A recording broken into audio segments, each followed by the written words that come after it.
Тогда как понимать догмат о Святом Духе вот в его реальной ипостази? Вот как, например, несведущему человеку понятно, что есть образ Мгм. Отца, есть образ Сына? Прекрасно, да. Я понял ваш вопрос.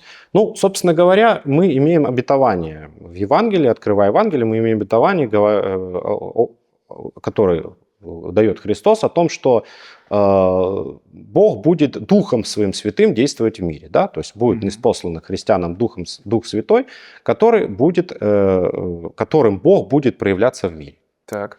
Вот. И, собственно говоря, мы это видим прежде всего в событиях Пятидесятницы, когда в Сионской горнице собравшиеся апостолы получают Духа Святого, начинают говорить на языках, и мы видим преображающихся апостолов.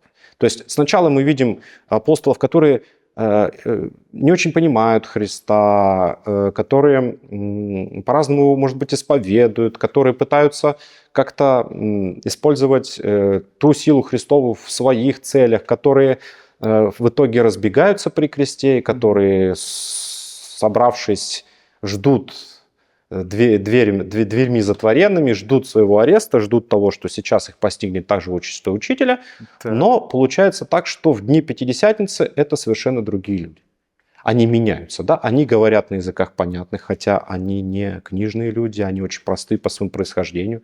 Они проповедуют, они совершают чудеса, исцеляют, вдохновляют. А самое главное, они не страшатся проповеди. Это не те собравшиеся, ждающие чего-то страшного,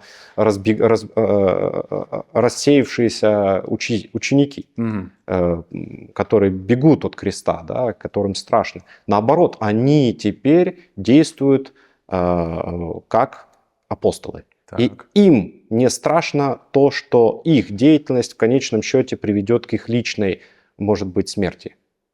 Ну, я имею в виду не естественной, а именно насильственной.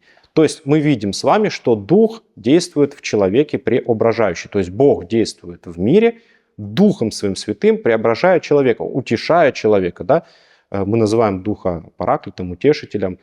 Вот есть такая калька-перевод греческого слова «параклитис» на латинский «адвокатус», то есть защищающий, говорящий за. Да? То есть как адвокат защищает и говорит за того, кого он защищает, так и Дух Святой проявляется в мире. И видимым его проявлением мы называем не именно какие-то внешние, хотя они проявляются, внешние действия, вот как мы приводили пример, да, с этой экстатикой, а именно внутреннее преображение человека и способность к тому, чтобы Бог действовал в нем Духом Святым. Кроме того, мы каждую свою молитву начинаем молитвой Царю Небесному, обращенную к Духу. Мы говорим то, что Бог Духом действует в мире, Духом Своим Святым Он действует в таинствах Церкви, невидимо, таинственно. Духом освящается вода, Духом прилагается хлеб и вино в кровь и тело Спасителя. Духом наполняется, невидимым Духом Божьим наполняются сердца, наполняются пространства, освещаются эти пространства. Поэтому, собственно говоря, здесь, мне кажется, все достаточно на поверхности. И человек, который боится в каких-то богословских дебрях, заблудиться, может вполне себе вот так ощутить, что такое действие Духа, что Бог вот Духом Святым в Церкви живет.